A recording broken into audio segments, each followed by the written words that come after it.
The shrill voice of Patricia Wilkinson cut through the peaceful Sunday afternoon like a siren. Her manicured finger pointed accusingly across the azure water of the community pool, where a young black woman floated peacefully on a flamingo-shaped raft. "You don't belong here. This pool is for residents only."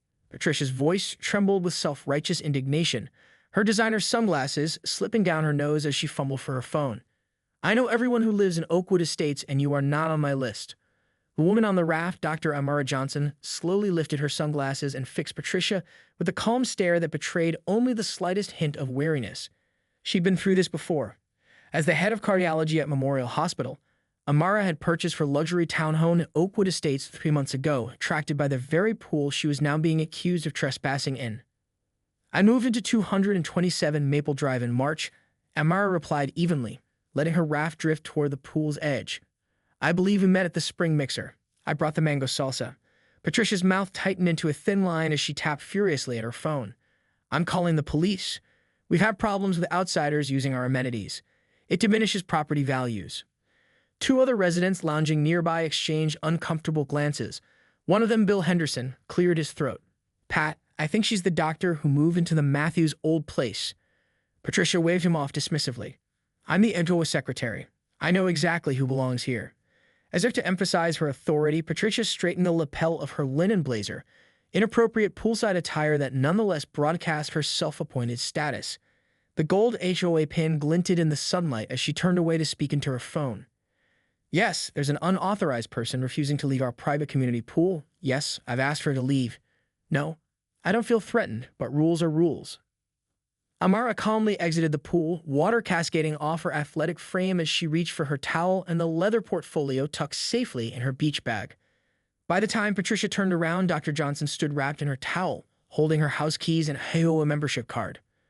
"Officer, she claims to live here, but I've never seen her ID," Patricia continued, her voice carrying across the now silent pool area where other residents had stopped their activities to watch the confrontation.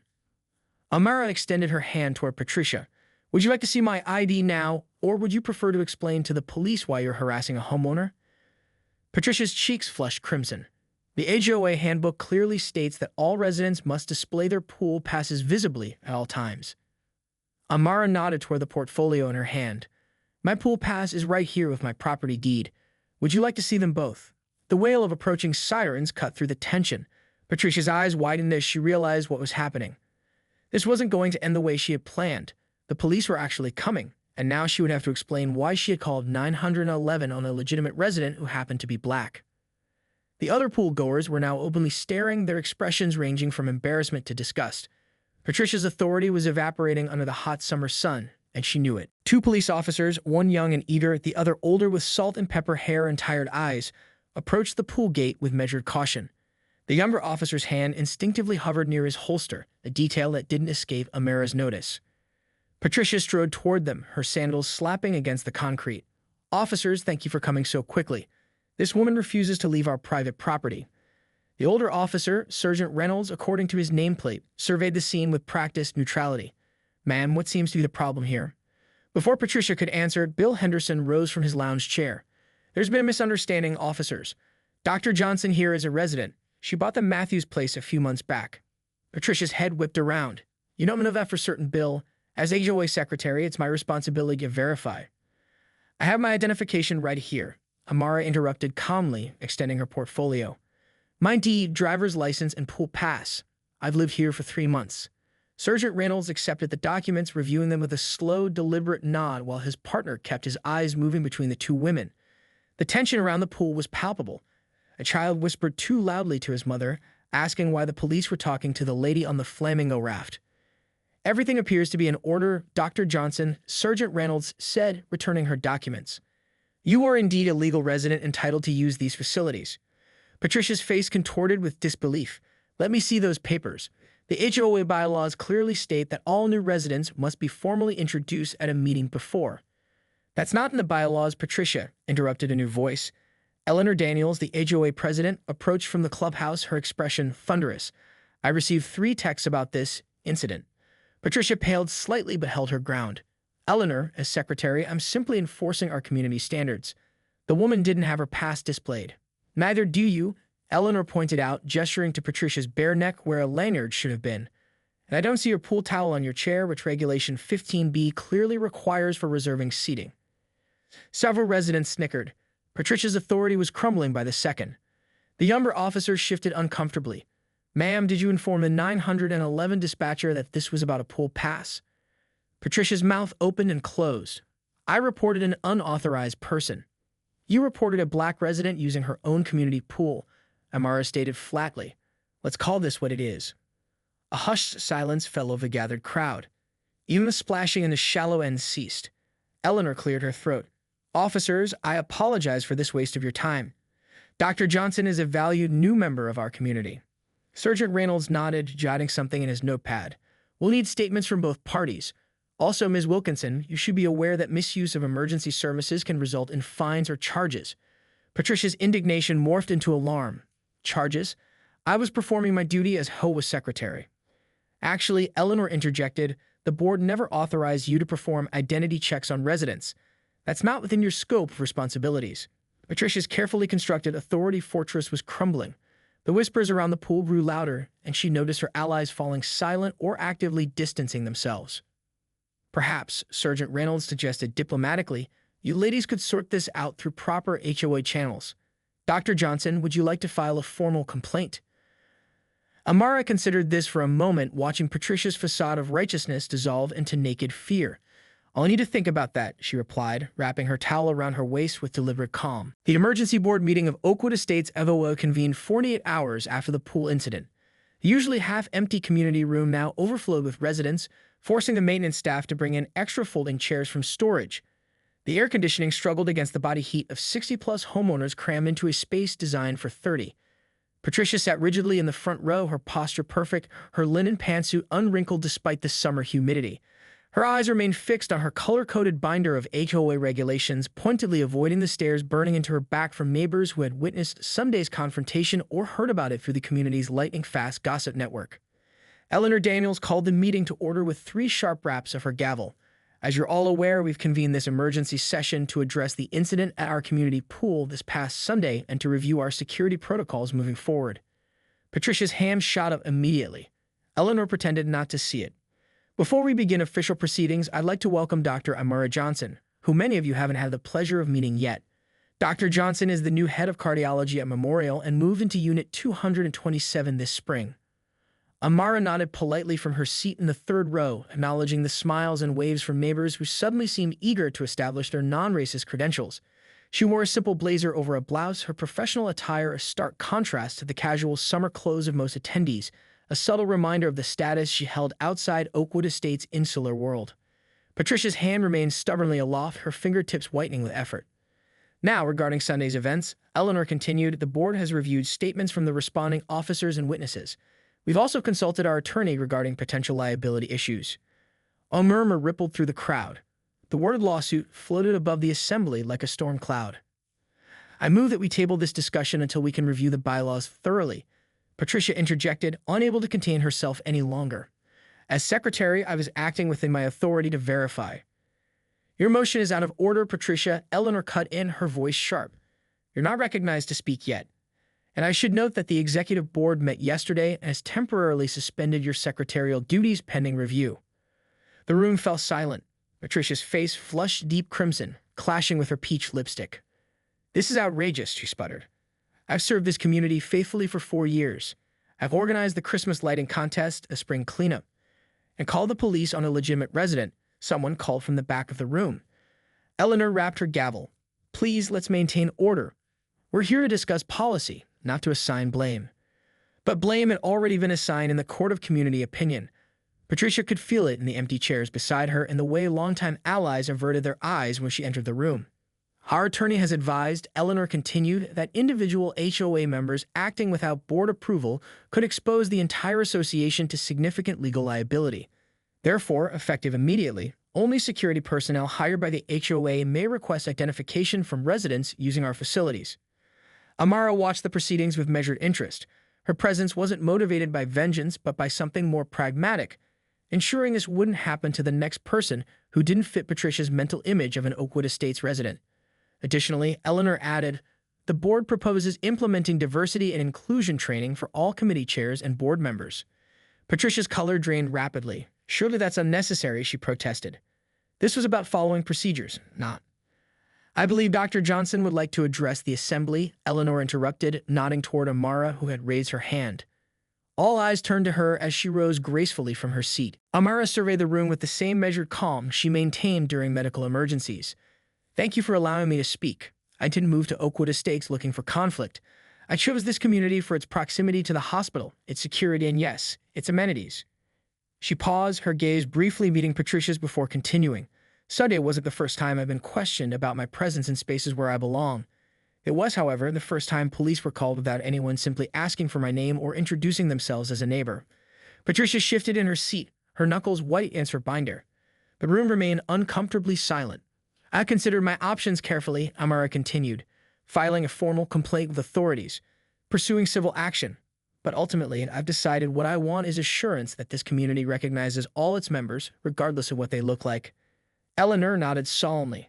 The board completely agrees, Dr. Johnson. We drafted a comprehensive policy revision, fact. With all due respect, Patricia interrupted, standing abruptly. This is being blown completely out of proportion. The handbook clearly states residents must display pool passes. I was enforcing existing rules. If Dr. Johnson had simply complied, a collective groan rippled through the assembly. Patricia either didn't notice or chose to ignore it.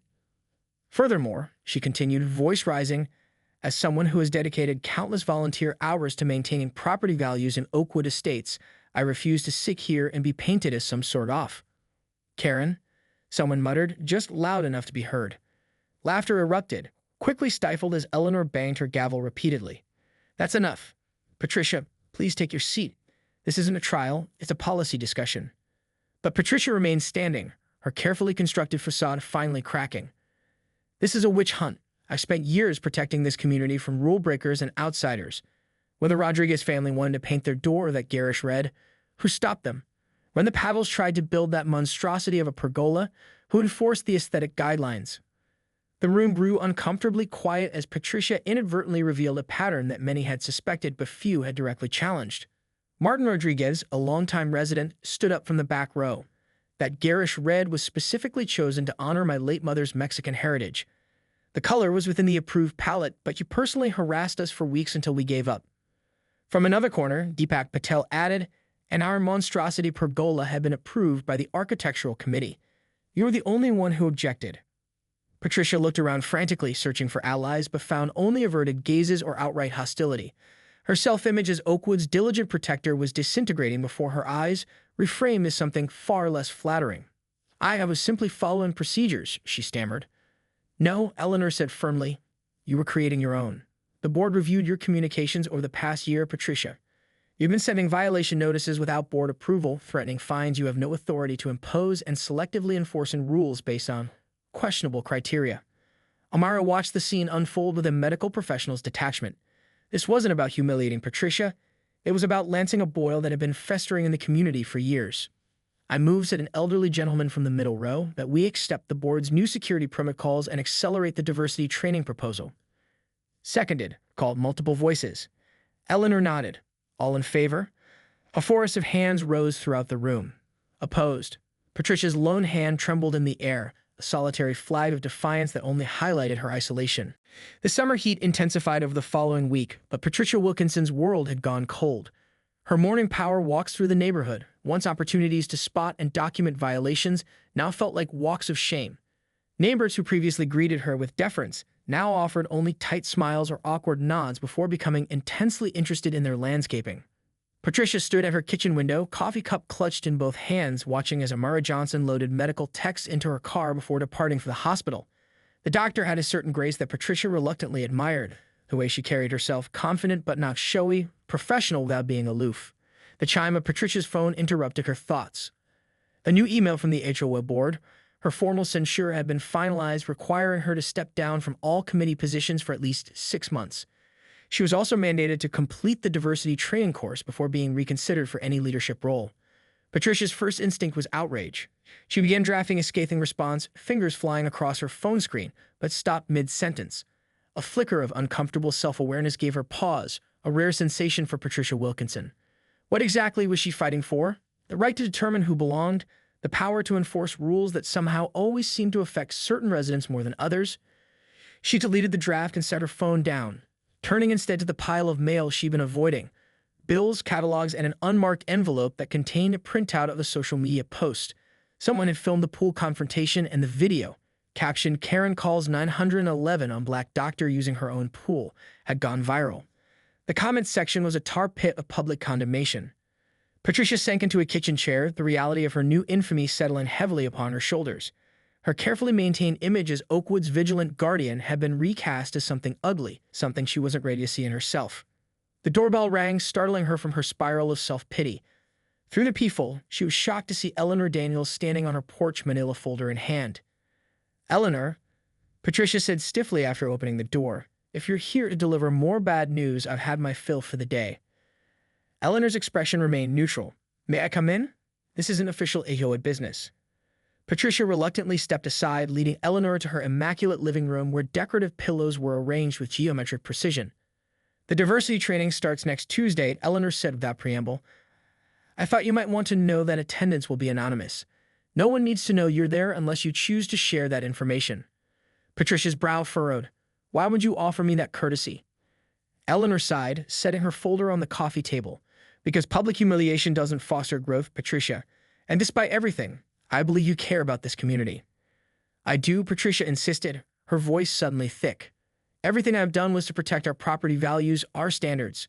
"But standards for whom?" Eleanor asked gently. "Look at these." She opened the folder, revealing printed copies of violation notices Patricia had issued over the past year.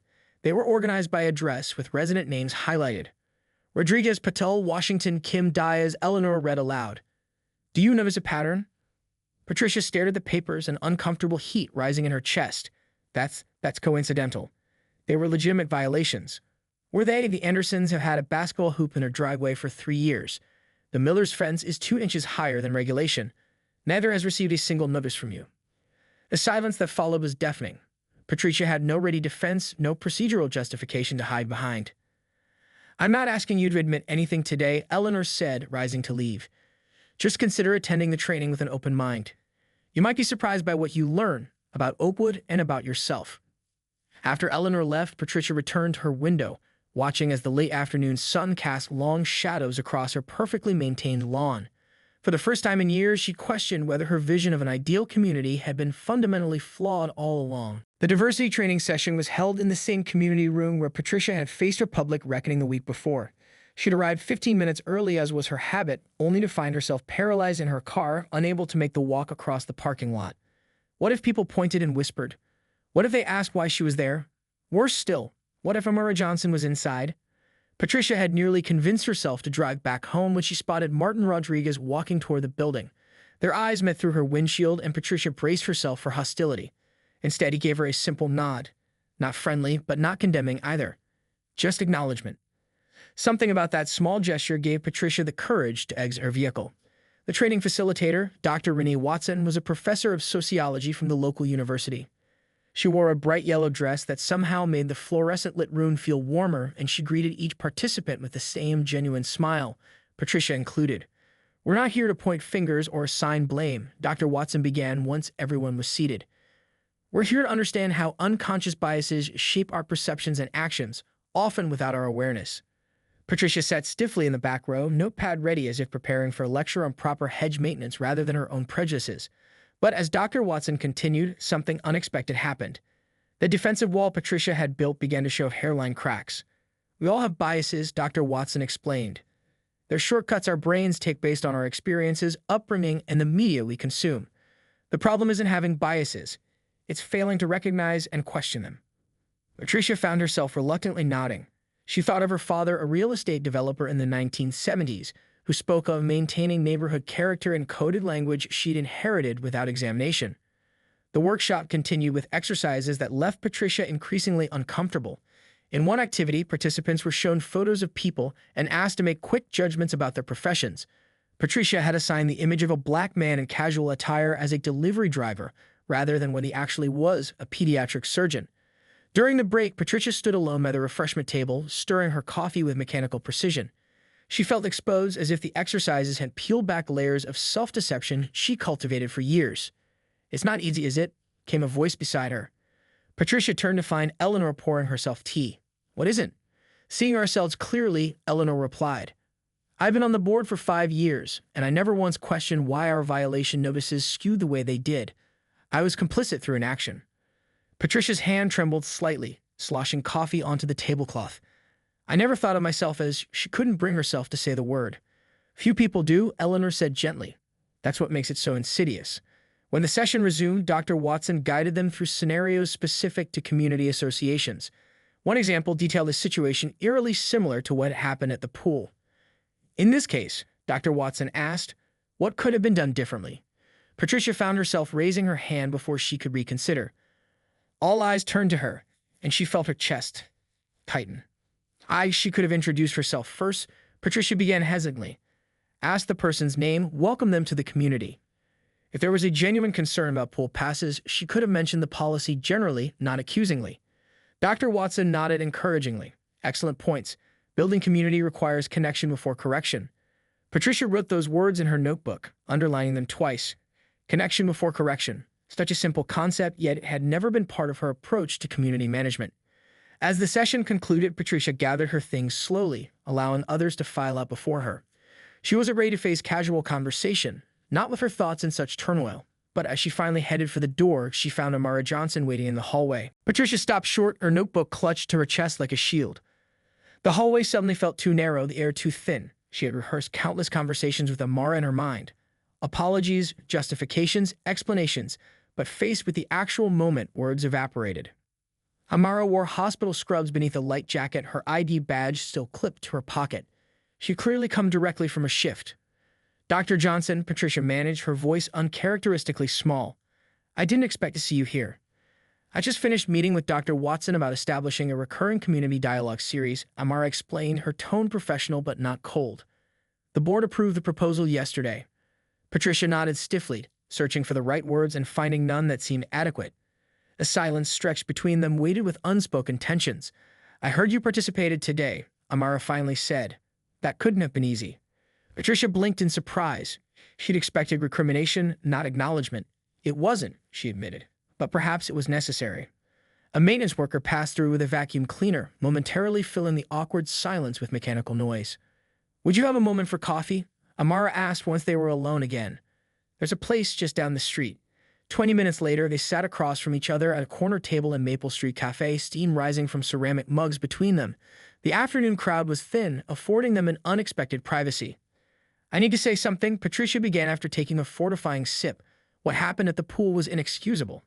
Not just because you're a doctor or a homeowner, but because of how I approached the situation, how I've approached many situations as I'm beginning to realize. Amara studied her thoughtfully. May I ask you something, Patricia? Why did you assume I didn't belong? The directness of the question caught Patricia off guard. Her practiced apology script hadn't prepared her for this. I'd like to say it was just about the pool pass, she replied slowly, but that wouldn't be entirely truthful. I made assumptions based on what I expected Oakwood residents to look like. Saying it aloud was both painful and strangely liberating. Patricia felt something shift inside her, like a weight being redistributed rather than removed. Do you know why I didn't have my pool pass visible that day? Amara asked. Patricia shook her head. Because the lanyard irritates a surgical scar on my neck. I keep it in my bag instead. Amara touched a barely visible line near her collarbone. One simple conversation could have prevented everything that followed. Patricia's coffee suddenly tasted bitter. How many other situations had she escalated unnecessarily? How many neighbors had felt unwelcome because of her rigid enforcement of rules that seemed objective but weren't applied equally? I've lived in 5 different cities during my medical career, Amara continued, and in every one. I've had to justify my presence in my own spaces. My apartment building, my workplace parking lot, my neighborhood park. It wears on you in ways that are hard to explain to someone who's never experienced it. Patricia thought about the folder Eleanor had shown her, the pattern of violation notices that she'd never acknowledged as selective enforcement. I'm beginning to understand that I've been part of that problem, she said quietly, probably for longer than I care to admit. Outside the cafe window, an Oakwood Estates maintenance truck drove past. Patricia watched it disappear down the street, thinking about how she viewed herself as the community's protector when she'd actually been its gatekeeper. What happens now? Patricia asked, more to herself than to Amara. That depends, Amara replied, checking her watch and gathering her things. Community healing isn't a single conversation or workshop. is an ongoing practice. As they walked back to their cars, Patricia noticed a flyer on the community bulletin board announcing the first neighborhood dialogue session. Her instinct was to critique the unauthorized posting, but she caught herself recognizing the old pattern trying to reassert itself.